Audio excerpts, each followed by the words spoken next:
Have you ever had the sense that something's wrong inside your mind, but you can't explain what or why?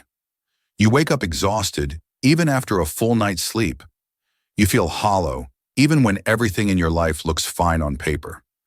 You scroll past endless content about healing, motivation, success, but none of it seems to stick. And quietly, almost shamefully, you start to wonder, is there something broken inside you? But what if the truth is far worse and far more hopeful? Carl Gustav Jung, one of the most revolutionary minds in modern psychology, made a terrifying discovery. Your suffering might not come from who you are, but from where your mind has been living. He identified 7 invisible psychological environments that slowly reprogram your thoughts, drain your mental strength, and turn you into a stranger to yourself. These places are not physical. They have no walls, no borders, and no warning signs. You don't walk into them. You think into them, feel into them, live inside them. And without knowing it, you may have been trapped inside one or all of them for years. Jung didn't stumble onto this theory by accident. In 1961, he treated a patient who seemed completely normal. No trauma, no breakdowns, no obvious disorders. But beneath the surface, the man was deteriorating. He felt fragmented, hollow, like he was watching his life from behind a glass wall. And Jung realized the issue wasn't inside the man. It was inside the spaces he inhabited every day. Mental spaces, psychological traps, 7 of them, and each one more dangerous than the last. Modern neuroscience now confirms what Jung already knew. These invisible environments literally rewire your brain. They shrink your prefrontal cortex, flood your body with cortisol, and trap you in repeating emotional cycles. You don't even realize it's happening because it feels normal. And that's the most terrifying part. You've been trained to believe that your mind is failing, that your anxiety, burnout, self-doubt, and emptiness are flaws in your character. But Jung saw the truth. The real problem is that you've been living in environments that were engineered to destroy the mind. Today, we'll expose them all. You'll learn how to recognize each of these 7 psychological traps, how they poison your thoughts, and how Jung's legendary individuation process offers the only path out. This video could change how you see your mind, your relationships, and your entire life. Because once you see these places, you can never unsee them. And it all starts with the most seductive trap of all, the echo chamber. You think you're informed. You think you're aware. You believe you've built a solid worldview based on logic, experience, and truth. But what if most of your beliefs aren't really yours? Welcome to the echo chamber, a psychological space where every voice you hear reflects your own, not by coincidence, by design. Jung called it collective possession, a state where independent thought dissolves into group consensus, where the individual self is swallowed by the collective. And once you're inside, truth doesn't matter. Only agreement does. Jung's patient lived inside this trap without even knowing it. Every day he surrounded himself with people who shared his politics, his fears, his views. He read the same newspapers, attended the same social clubs, engaged in the same righteous outrage. It felt intelligent. It felt empowered. It felt right. But Jung saw something deeply wrong. The man's thoughts had stopped evolving. His mind was becoming brittle, fragile, terrified of anything different. He couldn't question his beliefs anymore, because questioning felt like betrayal. Jung recognized this as a loss of psychological sovereignty. Modern science backs him up. Dr. Matthew Lieberman, a neuroscientist at UCLA, found that when you're never intellectually challenged, the brain's analytical circuits begin to atrophy, like muscles that are never used. A 2020 study published in Nature Human Behavior confirmed that repeated exposure to like-minded opinions entrenches bias and makes people less open to new evidence. That's why echo chambers are so dangerous. They don't feel like traps. They feel like home. But inside them, your mind shrinks. Your capacity for critical thinking fades. And without realizing it, you become addicted to agreement. Jung saw it clearly. People trapped in echo chambers don't just stop growing, they start shrinking. Their worldview becomes rigid. Their curiosity dies. And worst of all, they mistake comfort for clarity. There are warning signs. You can predict exactly what everyone around you will say about politics, religion, relationships, the world. You start avoiding people with different views because they make you feel unsafe, when really, they make you feel uncertain. You've stopped asking yourself, what if I'm wrong? And maybe you've noticed something else. You're more anxious than ever, more reactive, more angry. That's no accident. When your identity fuses with your beliefs, any challenge becomes an attack. Jung warned that echo chambers don't just kill intellectual growth, they destroy emotional resilience. And once you're weak enough, they set you up for the next trap. Because when your worth is no longer grounded in truth, it starts being measured by something else entirely. And that leads us straight into the comparison arena. You've escaped the echo chamber, or maybe it collapsed around you, but now you're left in a different kind of war zone. Not of idea, but of identities. Welcome to the comparison arena, where your worth becomes a scoreboard, where nothing you do is ever enough, because someone else did it faster, better, louder. Jung saw this place destroy people from the inside out. On the outside, his patient was thriving. Promotions, accolades, social status. But privately, he confessed something chilling. Every time I achieve something, it feels meaningless, because I can always find someone who's ahead of me. This is the toxic mathematics of the comparison arena. Success minus superiority equals failure. Jung called this the inflation-deflation cycle, a brief moment of pride, followed by an even deeper plunge into inadequacy. A high followed by a crash, again and again. Because in the comparison arena, there is no finish line. Dr. Rachel Calogero, a psychologist at the University of the West of England, proved what Jung already knew. Habitual comparison undermines self-worth. Brain scans show that upward comparison, comparing yourself to someone better, activates neural circuits linked to distress and self-criticism. Your brain isn't motivated, it's under attack. And here's the trap. You start editing your life to look good rather than feel right. Jung's patient said it best. I started living for my LinkedIn profile, not for myself. This place disconnects you from your values. You stop asking, what brings me meaning? And instead ask, what looks impressive? It's exhausting, but worse than that, it's soul erasing. The warning signs are everywhere. Other people's success makes you feel like a failure. You hit your goals but feel hollow. You feel panic, not pride, when a friend shares good news. And worst of all, your joy has conditions. You can only be happy if you're ahead. But the cruel irony? Even when you win, you still lose. Because this place doesn't teach you to grow. It teaches you to chase. And when you've chased long enough, performing for others, hiding the pain, you enter the next psychological trap. A place where the mask doesn't come off, where the act becomes your identity, the performance theater. There's a version of you that everybody likes. They're polished, agreeable. They smile at the right times, laugh at the right jokes, say all the right things. But here's the question you've been afraid to ask. Is that really you, or just the mask you've learned to wear? Welcome to the performance theater, a place where authenticity is punished and you're only rewarded when you play the role correctly. Carl Jung called this persona identification, when the mask you show the world becomes fused with your actual identity, and over time, you forget who you were before the performance began. Jung's patient knew this trap intimately.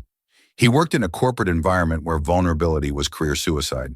He learned to silence disagreement, laugh at toxic ideas, and never show fear or pain. One day he told Jung, I've been performing for so long, the real me feels like a stranger. Dr.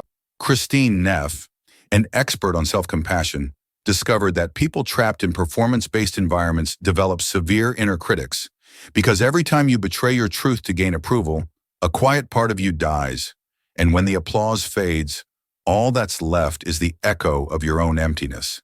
That's the danger of this space. It doesn't break you all at once. It breaks you one compromise at a time. You agree when you want to object. You say yes when everything inside screams no.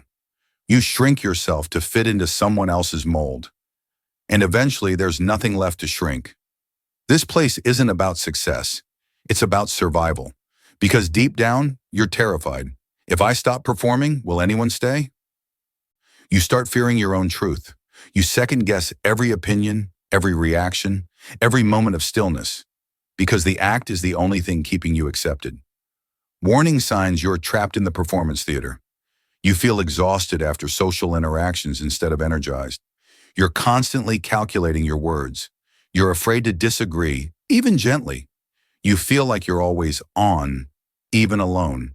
The mask becomes welded to your skin, and maybe you've tried to take it off.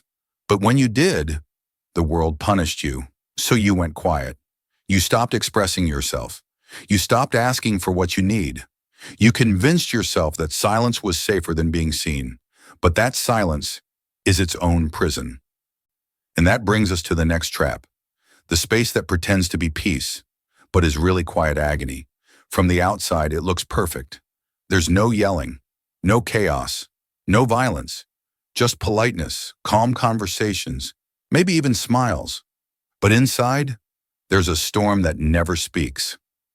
Welcome to the silent, suffering space, where emotions are buried, needs are dismissed, and vulnerability is mistaken for weakness. Jung encountered this environment constantly. Families that looked peaceful, but were emotionally starved. Marriages that never fought, but never truly connected. Friendships that felt easy, but never went deep. His patient came from exactly this kind of home. He told Jung, "We never had conflict, but we also never really talked. Love was assumed, but never expressed. Pain was present, but never named. And slowly he learned the most dangerous lesson of all. Having needs makes you a burden." Jung called this emotional starvation, a condition where the body survives but the soul withers. Because the truth is, your emotional needs don't disappear when ignored. They fester, they morph, they turn into anxiety, numbness, depression, even physical illness. Dr. Sue Johnson, a leading expert in attachment theory, found that emotional neglect deregulates the nervous system. Your body remains in a subtle state of stress because your deepest needs for safety, connection, and validation are never met. But the most sinister thing about this space? It feels normal. You grow up believing that silence means peace, that not fighting means everything's fine, that swallowing your pain is maturity.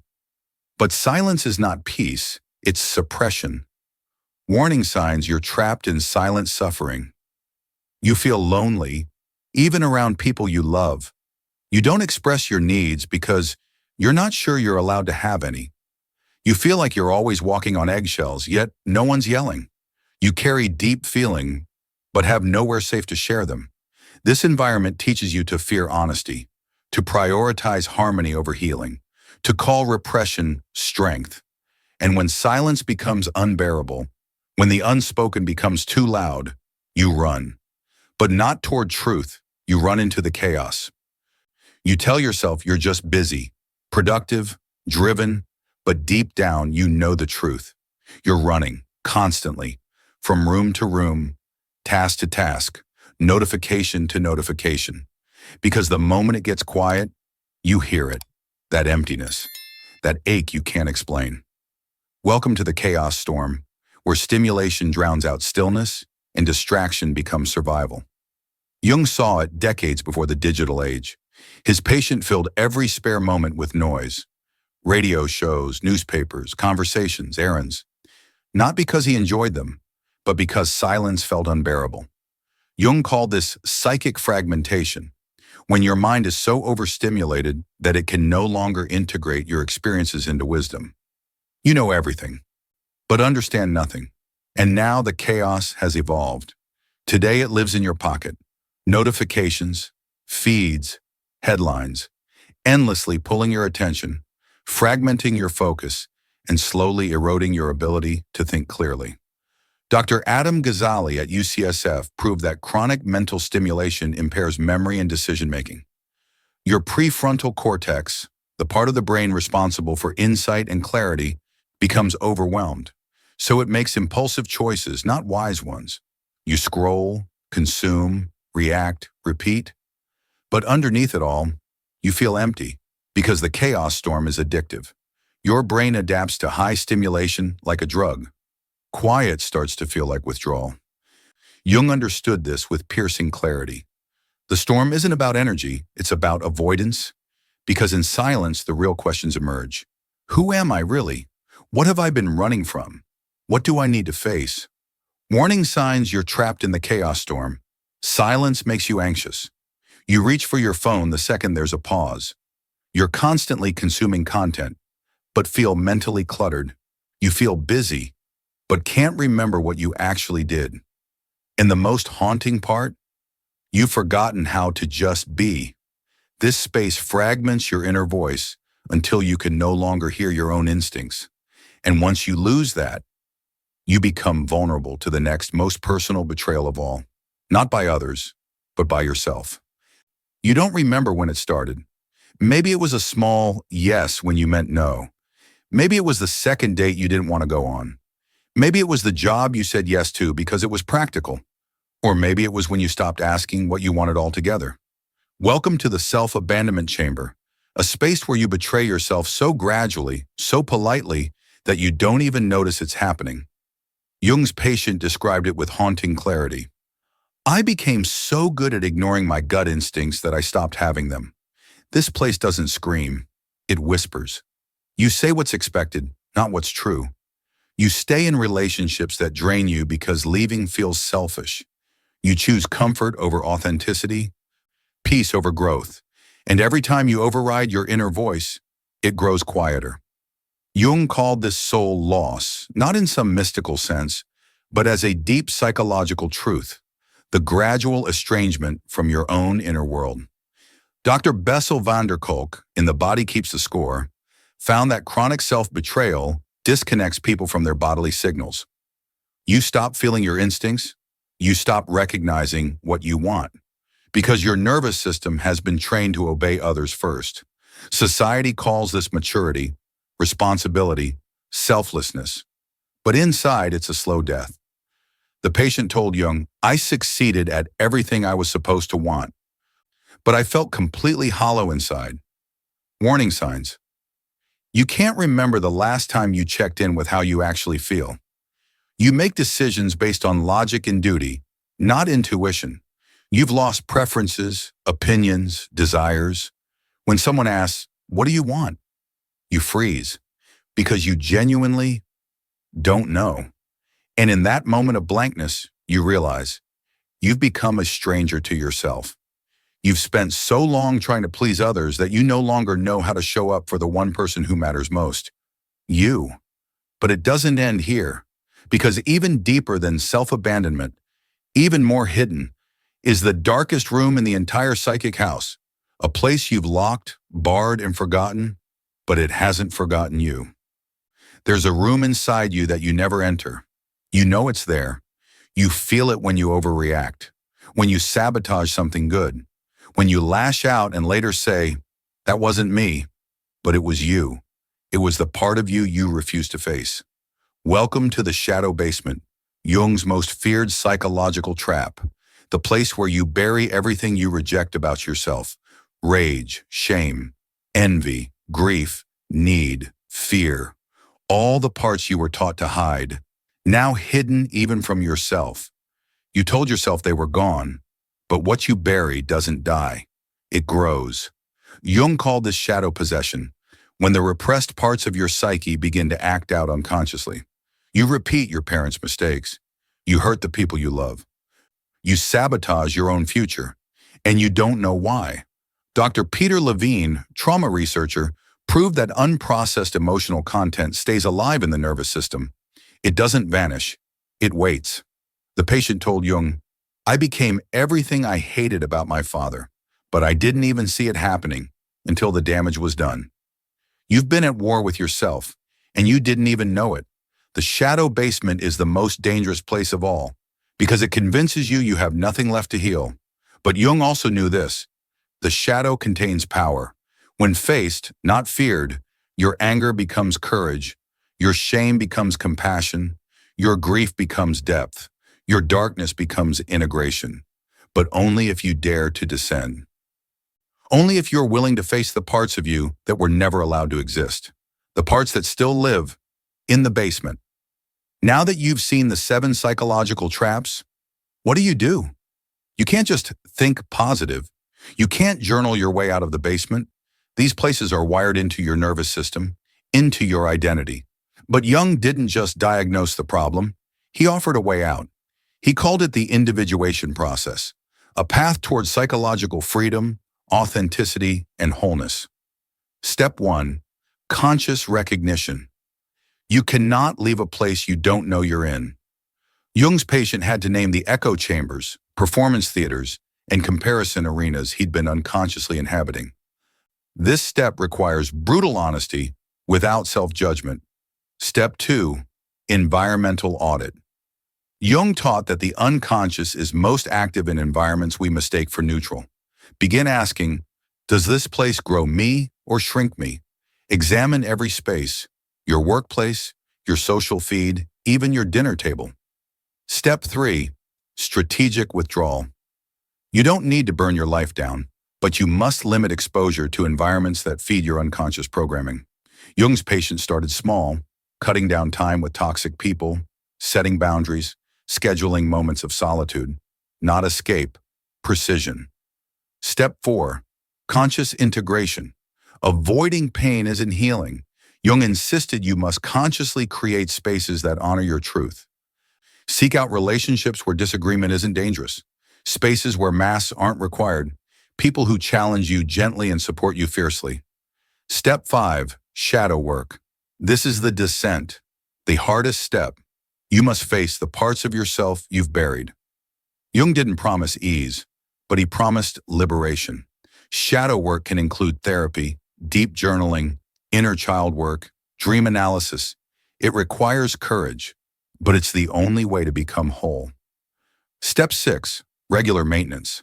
These traps don't disappear. They evolve. They seduce. They whisper comfort when you're tired. Jung taught that psychological sovereignty requires vigilance. You must choose growth again and again, especially when comfort calls your name. This isn't about perfection, it's about awareness. It's about reclaiming your mind as a place of freedom, not captivity, because when you escape these spaces, you don't just change your thoughts, you become someone else entirely. Jung's patient didn't just heal, he transformed. Within 3 months of leaving the echo chamber, his thinking sharpened.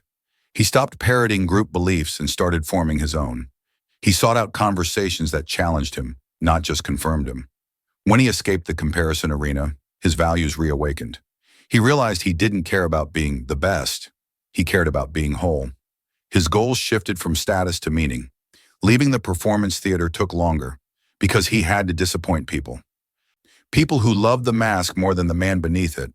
But Jung taught him this truth. Any relationship that requires a performance is not a real relationship. The silent, suffering space required learning a language he was never taught. Emotional honesty. He began asking for what he needed, setting boundaries, saying, "That hurt me," and discovering that the world didn't shatter, it softened. Escaping the chaos storm meant learning how to be still. At first, the quiet felt unbearable, but then it became sacred. That silence, once terrifying, became the soil for insight. The self-abandonment chamber was the most painful to leave, because it meant finally listening to himself and disappointing others. But what he lost in people-pleasing, he gained in purpose. And the shadow basement, he's still there, but not alone. Each piece of shame he faced became a source of empathy. Each buried truth, a path to wisdom. Eventually, he became a therapist himself, helping others name the places they were trapped in. Not because he had all the answers, but because he had walked the map. And Jung's map doesn't just rescue individuals. It rewires families. It reshapes cultures. It rebuilds the world. So now the question isn't, what are the 7 places? The real question is, which of them are you living in right now? Maybe you're in the echo chamber, afraid to question what everyone around you believes. Maybe you're in the comparison arena, quietly disowning your wins because someone else looks like they've done more. Maybe you're in the performance theater, smiling, nodding, and slowly erasing yourself. Or maybe you're in the silent suffering space, surrounded by people, but lonelier than ever. You could be deep in the chaos storm, running, reacting, too overstimulated to think. Or maybe you've been betraying yourself for years. You've been saying, I'm fine, while your soul whispers, no, you're not. And maybe, just maybe, your shadow basement has been calling your name in dreams, in triggers, in breakdowns you couldn't explain. Carl Jung warned us, until you make the unconscious conscious, it will direct your life and you will call it fate. But now you know. Now you can name the traps. Now you have the path. The world will keep offering you these 7 places. They're comfortable. They're familiar. They're seductive. But they will cost you your mind. So what will you choose? If this video struck something inside you, name the space you've been trapped in the comments. Not for us, for you. Because sometimes naming the place is the first step toward freedom. Subscribe to this channel if you're ready for more psychological tools that pierce through the noise and reconnect you to your deepest truth. And remember, your mind is not broken. It's just been living in the wrong places. And now, you get to come home.